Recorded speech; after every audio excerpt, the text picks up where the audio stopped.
Percy Sledge, Dark End of the Street. Now, we're talking to John Németh here. Now, I had a hard time finding a lot of information on that particular song. I know Percy Sledge is most famous for doing When a Man Loves a Woman, and that is that's a song, Dark End of the Street, that was originally recorded by the soul singer James Carr. He was the first one to have a hit with it. But Yeah, I'm assuming this was 1966 or 67, somewhere in there. Would that be accurate? yeah, probably closer to 67. Yeah, that's a song written by Chips Moman and Dan Penn. Now, Um, now, what should we know about Chips about Moman? the We soul. talked about him a little bit before we started taping. What should we know about Chips Moman and Dan Penn? Well, those guys were songwriters for Muscle Shoals Studio. Uh, they wrote a lot of material for folks. Eddie Hinton as well as another guy. Right. Um, Eddie Hinton was actually in the Muscle bunch Shoals of, rhythm section as well, right? He was one of the yeah, guitar yeah, players. Right. yep. Yeah. And I think what a lot of people don't realize is that a lot of those guys that wrote for that studio were a bunch of country guys from Tennessee. Yeah.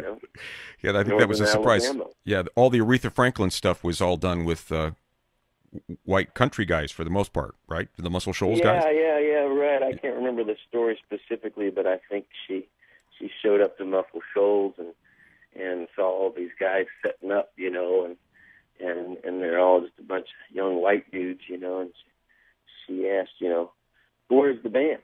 Yeah. And they said, well, we are the band. Yeah.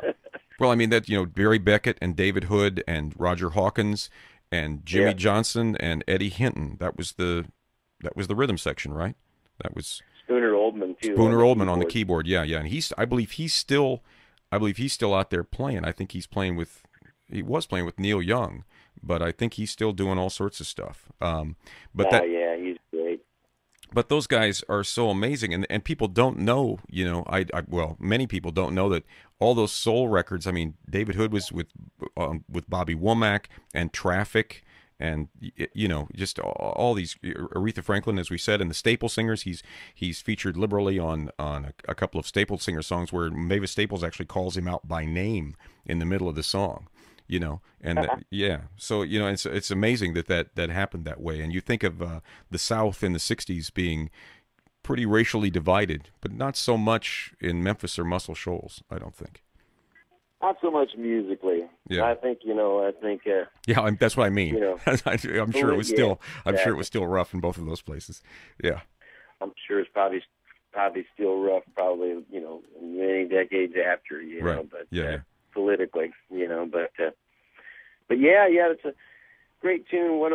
I picked up that Percy Sledge record, and I think it was the Atlantic Rhino Masters, and there was 22 songs on there, everything from When a Man Loves a Woman to Out in Left Field and Cover Me, Take Time to Know Her, Dark End of the Street. It's really a fabulous testament to the musicianship and the arrangements of the Muscle Shoals guys. Yeah. Really, really terrific. And I seek out music that moves me emotionally. That's what I get into. I like heady music as well, but if the heady music doesn't hit me emotionally, then it didn't do it. Right. And that's the same kind of thing I like to convey in my shows. It has to be very, very emotionally driven. And Percy Sledge and James Carr as well. Those guys were terrific emotional singers. I think you had to be as a soul singer. I think that's a main requirement right there. Yeah. Yeah. The ability to convey emotion. Yeah, and have it be sincere and not contrived at all. Yeah, you got to believe it. You got to believe it to deliver it. Right. Yeah, I remember there was I can't remember who the singer was, but I remember criticism. It was a great singer. It might have been Aretha or somebody like that who had a criticism of Mariah Carey, and her criticism was, "I don't believe a word she says." I thought that was very telling right there. But Oh, I'll say. yeah, yeah. Oh my gosh. Yeah. So before Percy Sledge, we played Little Walter, Boom Boom, Out Go the Lights. Now, a lot of people are going to know that there was a big hit rock and roll version of that song back in the 1970s by Pat Travers, but this was the original version, wasn't it? The Little Walter version? Yeah, absolutely. Original version. With and best version. with the Aces, the Chicago rhythm section, David and Louis Myers on guitars and Fred Below on drums. I think Willie Dixon was also on bass. I tried to do a little homework here for you and try to find out what I could about these songs. But let's talk about Little Walter now. A lot of folks nowadays know about Little Walter from watching the movie Cadillac Records that came out a couple years back. I'm not sure how accurate that was, but it definitely introduced a lot of people to Little Walter. So. Yeah, it's true. Little Walter, I really dug the cat. You know, he was able to make a big band sound out of a small band with a harmonica. You know, he sounded like a jump blues saxophone player, but he was playing the harmonica. And but then he'd get really low down with the blues. Majority of his recordings were done without a bass player, 2 guitars, and drums and harmonica. And those guys did such a great job arranging that material. So you had like this 2-guitar Mississippi style band with a harmonica that was playing jump blues, and what a sound, what an original way to take it. Yeah. And I really learned a lot from him. His harmonica sounds very complicated at times, but when you really get down to learn it, it's really just, you know, many beautiful melodies all seamlessly put together. And boy, when you really get into it, you really learn, what a genius he was as a musician. All right, and he didn't have a real long career. He came to the fore, kind of playing with Muddy Waters, and then sort of went on from there. And I might have spoken out of turn then. I didn't really listen to see if there was a bass. I just assumed there was a bass. I knew Willie Dixon played bass on My Babe, and did background vocals as well, I think. But if there's no bass on there, I apologize. I think I was jumping to the conclusion that there'd be a bass on that particular cut. Yeah, I think there's actually bass on that particular cut. But some of the originals, like his first hit, Juke, I don't think there is bass on that one. So he was just working with the Myers brothers and Fred Below. Now, Fred Below played with everybody on Chess Records, and he played with a lot of other great blues artists. He was sort of the blues drummer, I think, at that point. Oh yeah, he's fantastic. Yeah, Freddie Below and Odie Payne. Yeah, those guys were on a lot of Chicago stuff. But Freddie Below, man, fantastic. You know, and one of my favorite bass players is Dave Myers, and Jack Myers. I'm sorry, Jack Myers. Yeah. And Jack Myers played on the Snatch It Back and Hold It with the Junior Wells group. Really? So they're yeah. All right. So we played that earlier in the set. That before Little Walter, we played Howard Tate with "Get It While You Can." Now, this was a song written by the great songwriter Jerry Ragavoy, and I always knew this as a Janis Joplin song. I actually had not heard this version before. I want to thank you for hipping me to that. But tell me a little bit about Howard Tate. Yeah, Howard Tate. I don't know tremendous information about him other than I think he was from the Northeast. Possibly Philadelphia. I'm not sure, actually. But when I first moved to San Francisco, there was a bunch of cats that played in his band, and they said, "Hey, you know what? You have a similar, sound to Howard Tate." And I was like, "Howard Tate? I don't know who this Howard Tate is." And he says, "Oh man, when you do your scream on a lot of your material, you sound like Howard Tate when you do that." Yeah, you do, man. And I'm like, "Really?" Yeah. So then they introduced me to Howard Tate. They gave me that record and the one on Verve with all those songs like "Look at Mama Run Run" and Get It While You Can and Ain't Nobody Home and Stop. and Stop. Stop's a great and song. when I heard that stuff, I was like, wow, man, this guy's really great. And not only is he great, the arrangements are great. Yep. You know, the songs are written beautifully. But I think he would come and go. He would disappear and come back. Right. You know, I don't really know the in-depth history, but I guess there's quite a bit of history going on there. But, yeah, dig that guy. Now, Jerry Ragavoy was another Southern Soul guy. Now, do you know if this was recorded in either Memphis or Muscle Shoals, or do you know anything about that?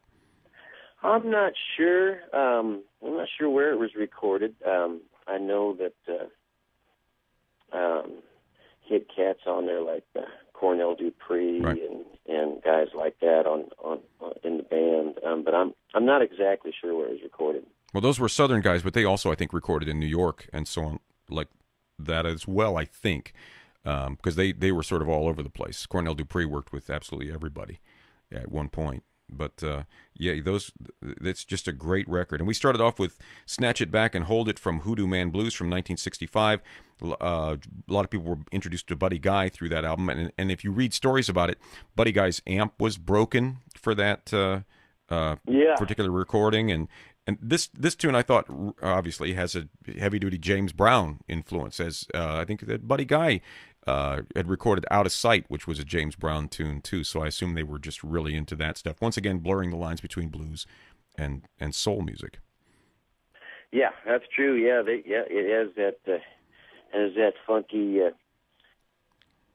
straight beat, you know. Right. Somewhere like a James Brown boogaloo, you know, kind of thing. Right. Yeah, very, very, very hip and really just comes out and grabs you. That whole record just sounds so. It just sounds like a rainy day. You know, you listen to that record. I mean, you just think of a cold, wet Chicago, you know, day. You know, the guys showing up in the studio and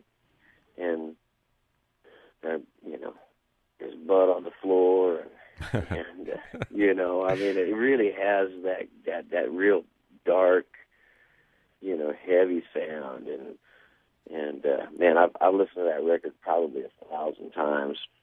It's a classic. It is an absolute classic. Well, I want to thank you for talking about all this stuff. I want to know next. There's a couple things I want to before we hang up here. A couple things I want to know what you're working on now and what's coming up next, and fill us in on that if you could. Yeah, so I've got a bunch of original material and some arrangements of some covers.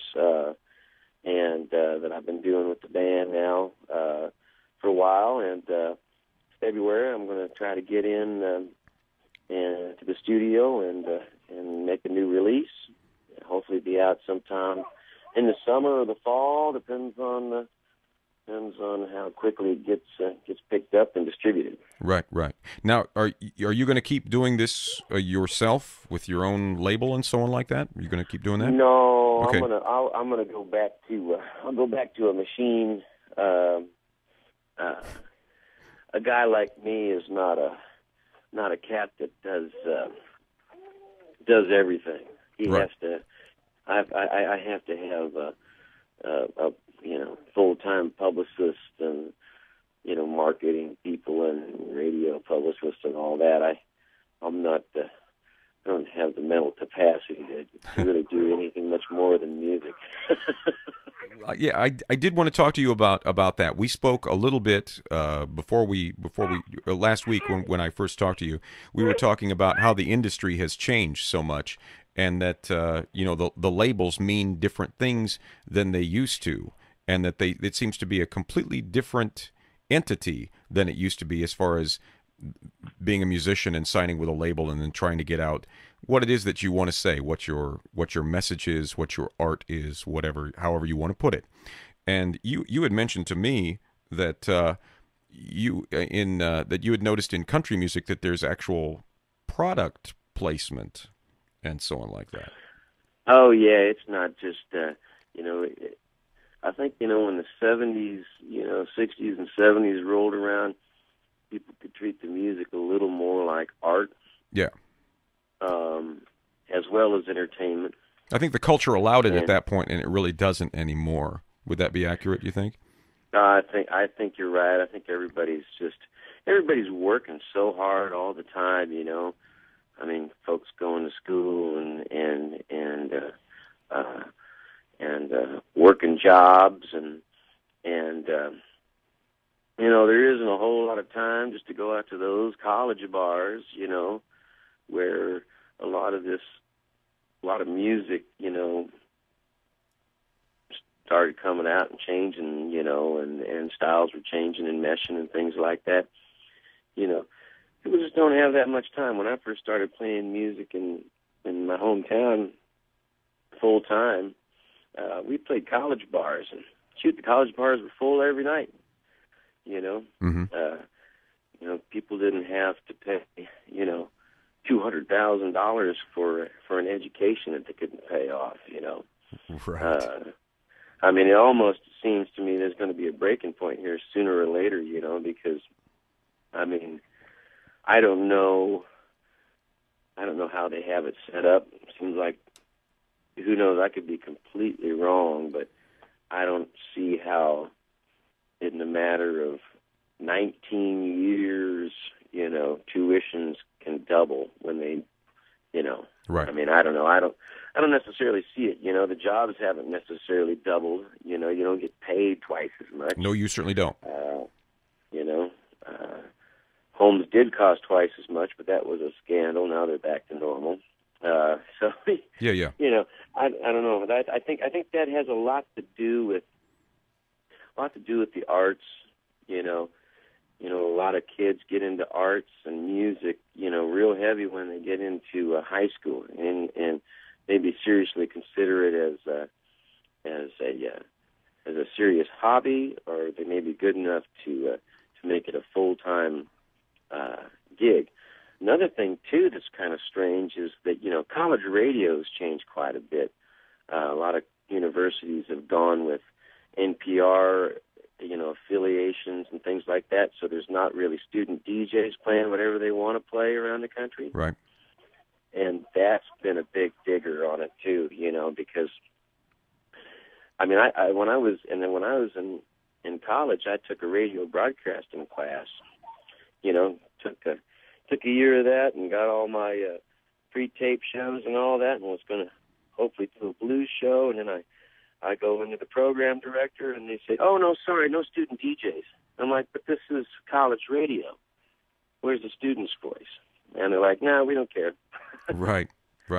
So, and at that point, obviously there was a serious move to remove students from playing their own radio shows and having their own, talk shows about what they want to have, what was concerning students and things like that. Probably because, politically that's probably not good for the machine, Right. Have kids talk about what they want to talk about. I was just going to say, I mean, how does a young person even find out about the blues or jazz or something like that anymore? You know what I mean? How do they even do it? Because it's like it's buried underneath all this stuff that they're trying to sell you. Don't you think? Oh yeah. I mean, it's still there. I mean, blues is still there. Absolutely, sure. It is. Yes. And I think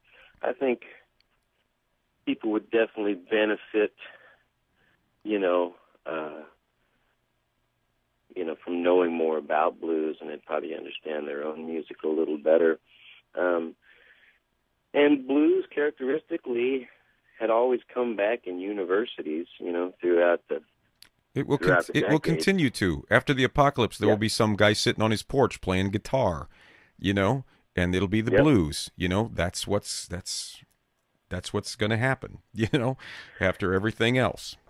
But you're absolutely right. And if that guy's playing his guitar, playing his tune, and then somebody else shows up and wants to play with them, they'll probably say, "Hey, let's do a blues."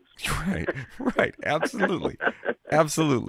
Well, let's close out with one more tune from the Blues Live disc. You Know. Let's tell me about You Know. Um, that was a tune that I wrote after listening to a whole lot of Freddie King and Howard Tate, and it sort of has that sort of combo of maybe like Freddie King doing some song like a cover of Key to the Highway or something like that, you Right. know. But with sort of those Jerry Ragavoy style of breakdowns, even though they're not, nothing is actually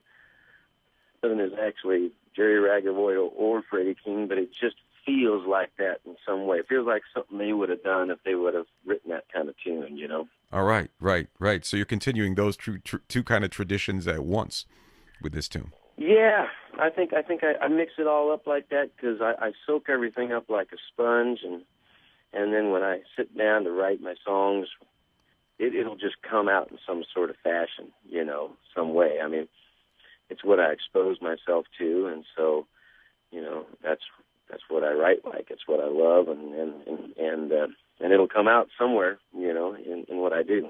Yes, indeed. And it did with You Know. Yeah. Well, I want to thank you so much for spending some time with us and talking about your music and other folks' music too, that stuff that influenced you.